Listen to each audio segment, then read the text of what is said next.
එක්සත් ජනපදය එක්සත් රාජධානිය සහ ප්‍රංශය වෙත ඉරානයේ අනතුරු අඟවා ඇතැයි ඉරාන මාධ්‍ය වාර්තා කර තිබෙනවා.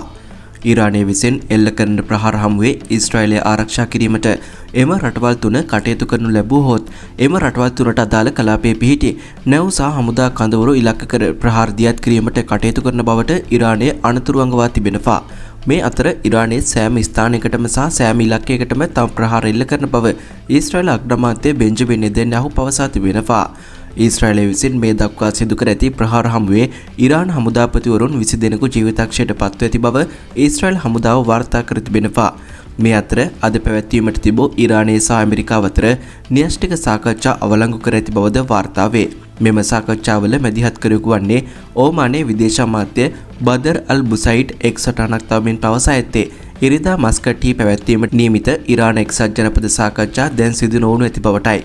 මේ අතර මේ සම්බන්ධව අදහස් දක්වමින් ඉරාන විදේශ අමාත්‍යවරයා අද පවසන්නේ එක්සත් ජනපදයේ සමග න්‍යෂ්ටික සාකච්ඡා පැවැත්වීම සාධාරණීයකරණය කළ නොහැකි බවටයි. කෙසේ වෙතත් ඇමරිකානු ජනාධිපති ඩොනල්ඩ් ට්‍රම්ප් ඉරානයට පවසා ඇත්තේ න්‍යෂ්ටික ගිවිසුම පිළිගන්නා ලෙසත් එසේ නොවුනහොත් ඉදිරියේදී තවත් ගැටලු මතුවිය හැකි බවටයි. මේ දක්වා එක්සත් ජනපදයේ සහ ඉරානය පසුගිය අප්‍රේල් සහ මැයි මාසවලදී ඕමානයේ මැදිහත්වීමේ සාකච්ඡා වට 5ක් පවත්වා තිබෙනවා.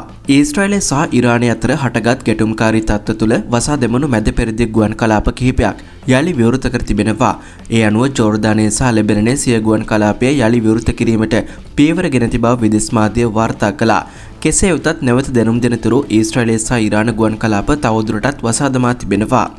ඊශ්‍රායලය සහ ඉරානය අතර හටගත් ගැටුම්කාරී වාතාවරණය හේතුවෙන් මැදපෙරදිග කලාපයේ ගුවන් ගමන් වලට බාධා එල්ල වූ අතර මේ වන විටත් එම කලාපයේ ගුවන් ගමන් සිදු නොවන බවයි වාර්තා වන්නේ. ඊශ්‍රායලයේ ටෙල් අවු සහ ජේරුසලම ආසන්න කලාපවලට ඉරානය විසින් බැලිස්ටික් මිසයිල් ප්‍රහාර ගණනාවක් එල්ල කරන බව ඊශ්‍රායලයේ ශ්‍රී ලංකා තානාපති නිමල් බණ්ඩාර මහතා පැවසුවා.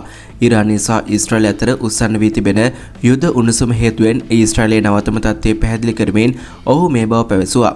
ශ්‍රී ලංකා තානාපති නිමල් බණ්ඩාර මහතා මෙසේ අදහස් පළ කළා. අප පදිංචි ටෙල් අව් උතුරු කලාපයේ හරසියා ප්‍රදේශයේ වෙතෙල්ලූ මිසයිල ඊශ්‍රායල ගුවන් හමුදාව සහ අයන් ඩෝම් ගුවන් ආරක්ෂණ පද්ධතිය මගින් විනාශ කරන විට බීති දිදරුම් කනවා, නිවාස වීදුරු සෙලවෙනවා, ප්‍රදේශ කිහිපයක ගොඩනැගිලි හා වාහන ගිනි ගැනීම් වාර්තා වුණා. තුවාල සිදුවීම් 50කට අධික බව වාර්තා වුණා. තුවාලකරුවන් අතරට කිසිදු ශ්‍රී ලාංකිකයෙකු අයත් නොවන බව වාර්තා වේ. ඊශ්‍රායල ආරක්ෂක හමුදාව ප්‍රකාශ කළ හදිසි තත්ත්වය තවදුරටත් ක්‍රියාත්මකයි. ටෙල් අව් ජාත්‍යන්තර ගුවන්තොටුපොළ සහ ඊශ්‍රායල ගුවන් සීමාව තවදුරටත් වසා දමා තිබෙනවා. ශ්‍රී ලංකාවේ සිට ඊශ්‍රායල බලා පැමිණීමේ සිටි ශ්‍රී ලාංකිකයන් 3 දෙනෙක් ඩුබායි ගුවන්තොටුපොළේ රැඳී සිටිනවා.